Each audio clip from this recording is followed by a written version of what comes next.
Tuloy-tuloy na ang biyahe ng mga non-aircon bus at UV Express mula Iriga City patungo sa Naga City. Pero hanggang ngayon, UV Express pa lamang ang nakakapagbiyahe mula sa lungsod patungo sa lalawigan ng Albay.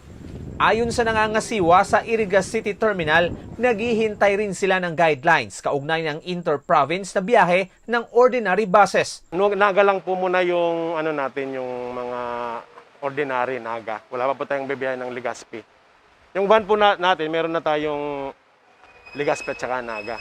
Hindi man kasing dami tulad ng dati ang bilang ng pasahero. Kapansin-pansing, pinananatili ng nangangasiwa ang kaayusan at kalinisan sa terminal, pati na ang bagong renovate na restrooms dito.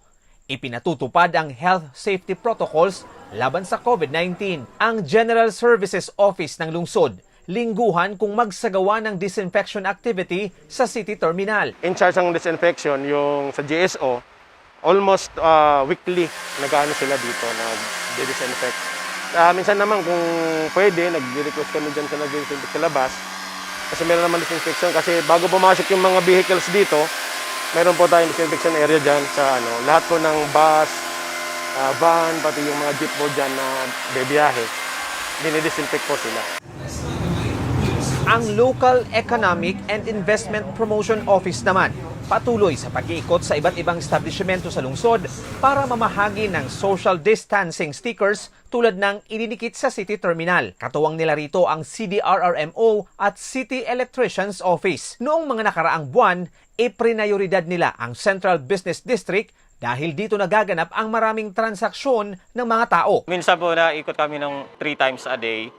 Pag alimbawa, kahit kami uuwi na, iniikutan po naming dalawa to check lang po na andun pa yung sticker at saka yung ma-maintain po yung social distancing.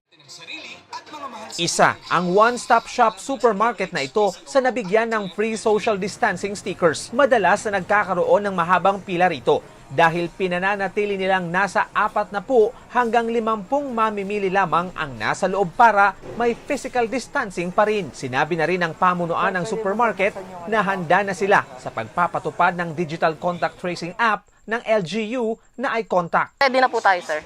Lahat po ng empleyado natin, then mga security and yung mga tao rin po pumapasok dito, nasabihan na po na lahat natin na hanggat maaari po is meron na po tayong QR po.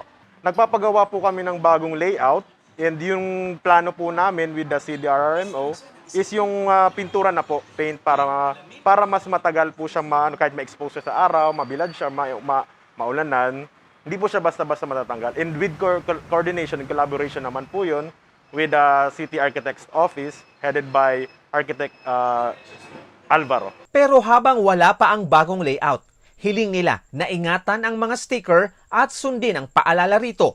6 feet o mahigit 1 metro na dumistansya sa mga tao sa paligid.